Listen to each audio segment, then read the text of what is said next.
53, a matéria Teoria do Conhecimento, me foi proposto na atividade mapa falar sobre o método cartesiano e a sua aplicabilidade e importância, né, no contexto acadêmico. E para responder essa proposta, eu quero dividir esse vídeo em 3 momentos. No primeiro momento, eu quero falar sobre a vida de René Descartes, os motivos e as razões que levaram ele a poder, a querer, né, levantar e formular um novo método, né? O que ele achava do método anterior ao dele? Havia realmente essa necessidade de postular um novo método, porque ele se ocupou nesse objetivo, né? Então eu vou estar mostrando o motivo que levou ele a se ocupar nesse objetivo, né? Quais foram as bases, né? Aí no segundo momento eu vou falar sobre o seu método, especificamente sobre o seu método, aquilo que foi proposto na atividade, 4 regras, 4 etapas que o seu método contém. Eu vou falar sobre cada uma delas, né? Falar sobre a base do seu método, né? Os resultados, os primeiros resultados que ele chega utilizando ele, encontrando o fundamento que é o cogito. E no terceiro momento, para finalizar, eu vou estar falando sobre a importância, né? Sobre o que ele pode produzir, a importância dele, né, no contexto acadêmico.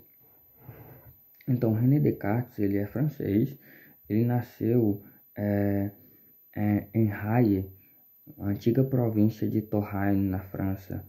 Ele nasceu no dia 31 de março de 1596, entre os anos de 1607 e 1615.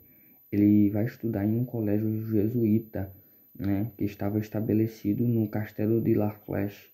Esse colégio, ele era o melhor colégio da sua época, era o que continha os melhores docentes, era o que continha o melhor ensino, podemos assim dizer. Era o mais respeitado, que continha o melhor ensino, e ele teve esse privilégio de estudar em um colégio que tinha o melhor ensino da sua época, mas mesmo assim ele fica decepcionado com o ensino que ele recebe, chegando até mesmo a afirmar na sua obra O Discurso do Método que a única vantagem, a única coisa que ele tirou como proveito do ensino que ele recebeu foi a capacidade de perceber a sua própria ignorância, né? Então essa foi a única vantagem, esse foi o único proveito, perceber a sua ignorância. Ele destaca que os métodos utilizados não eram bons e por isso os resultados obtidos era pobre, né? Ele fala que os métodos, né, escolásticos não conduzem a nenhuma verdade indiscutível, na verdade conduz sim a conhecimentos, na verdade até tem como universalizar um conhecimento utilizado na sua época, no ensino da sua época, mas esses conhecimentos, eles não permaneciam de pé diante de um ceticismo, eles eram conhecimentos duvidosos, que não tinham uma base firme e consequentemente, não eram indiscutíveis, indubitáveis, mas eram duvidosos, né?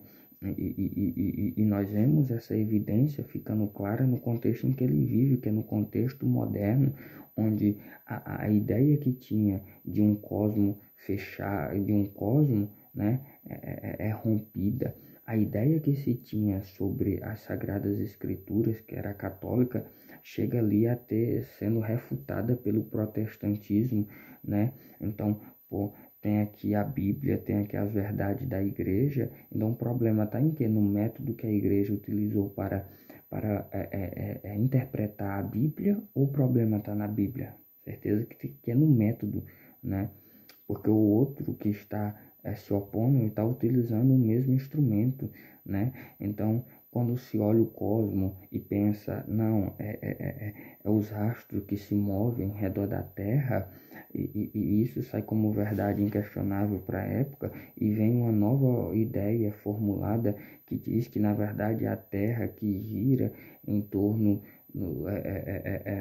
do Sol, em torno dos astros. E aí você percebe que tudo que foi postulado, todo conhecimento que foi alcançado no mundo antigo e medieval, agora está sendo refutado, agora está sendo duvidoso. Então, em vez de outra, algum conhecimento vai permanecer de pé, mas tem muito conhecimento duvidoso e tem alguns que permanecem de pé. Então, os conhecimentos produzidos para a sua época, do ensino da sua época, eram duvidosos. Em suma, não poderia se estribar neles, confiar neles para poder mover suas ações e etc. Então, era necessário postular um novo método, um método que pegasse as ideias e reformulasse elas, tirasse delas o excesso, tirasse delas a doxa, a opinião, o pensamento duvidoso, afirmações e juízos que são duvidosos, reformulasse ela e deixasse na ideia, na informação, só aquilo que é indubitável, só aquilo que é inquestionável. Então, o método tinha essa função de reformular, tirar os excessos, tirar o erro e deixar só aquilo que é indubitável, né? E o método dele se divide em 4 etapas, que são 4 regras, né? A primeira regra é a regra da evidência. Então, eu não vou aceitar algo como verdadeiro se ele pode ser levantada uma objeção. Então, vem uma informação, eu levanto uma objeção sobre ela, então eu vou colocar ele sob meu método, não vou receber ele como verdadeiro. Então, se tem uma dúvida, se tem uma objeção, eu não vou receber ele como verdadeiro. Vou colocar sobre o método, analisar se ele é indubitável ou não. Aí a segunda regra, né, é da análise. Depois que eu tive a objeção da informação que eu recebi, agora eu vou dividir cada uma das objeções que foram levantadas, né? Vou levantar todas as objeções possíveis e vou dividir elas. A terceira regra é a regra da síntese, é onde eu vou ordenar o raciocínio, é onde eu vou pegar todas as objeções que foram levantadas e vou indo das mais simples até as mais complexas, resolvendo as mais fáceis e indo até as mais difíceis. Depois de responder todas, ou depois de chegar a um resultado em cada uma das objeções, eu vou pegar todas as objeções aqui, botar aqui, como por exemplo aqui em cima da mesa, e vou pegar de uma por uma e ver o resultado que eu cheguei, uma por uma, para que eu não esqueça de nada, para que eu não corra o risco de errar e se omitir sobre alguma objeção. Por exemplo, teve 10 objeções, aí eu peguei e esqueci de uma, e era justamente aquela uma que mostrava que o conhecimento era duvidoso, né? Então, eu vou pegar de um por um e vou ver o resultado que eu cheguei. Se o resultado for indubitável, então é um conhecimento verdadeiro, um conhecimento inquestionável. Se alguma objeção permaneceu de pé, então aquele conhecimento é duvidoso, logo eu não aceito, né? E a primeira coisa que René Descartes vai fazer com o seu método, a primeira vez que ele vai usar é para encontrar o fundamento com a qual ele vai dar início a esse pensamento indubitável, inquestionável, né? Que é na sua dúvida metódica. Então ele vai usar do seu método para alcançar aquele que é o fundamento, o código que iria construir a pirâmide do conhecimento. Na dúvida metódica, né, ele começa a duvidar de tudo, né? Ele começa a duvidar do seu sentido, porque se o seu sentido lhe deram uma falsa impressão uma vez, eles não são algo para poder confiar, né? Eles são duvidosos, né? Ele começa a duvidar das questões matemáticas e lógicas, falando sobre o gênio maligno, né? E por fim ele chega a uma verdade indubitável, que é a seguinte, que ele duvida, se ele duvida, né, é porque tem um espírito. Se ele duvida é porque ele pensa, se ele pensa é porque tem um espírito que produz esse pensamento. Então, esse espírito é ele próprio. Então, se ele duvida, ele pensa. Se ele pensa, tem um espírito produzindo o pensamento. Esse espírito é ele. Então, se ele pensa, logo ele existe, né? Se ele duvida, ele pensa. E se ele pensa, logo ele existe. E ele encontra aí a base, né? O fundamento, né? O código.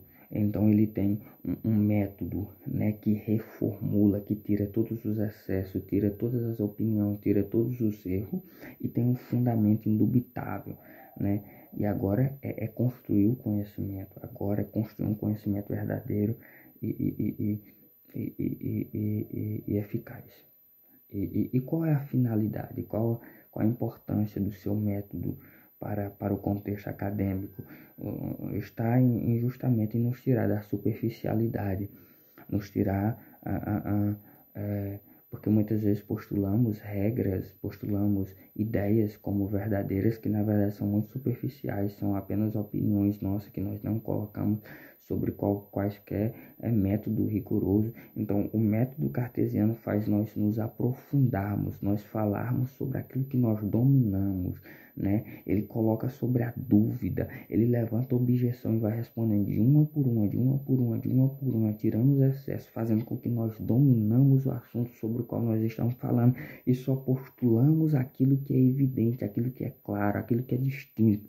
Então, o método cartesiano tem essa importância para o contexto acadêmico, nos tirar da superficialidade, fazer com que nós nos aprofundamos no conhecimento e falamos daquilo que temos conhecimento verdadeiro, que temos uma base sólida e firme.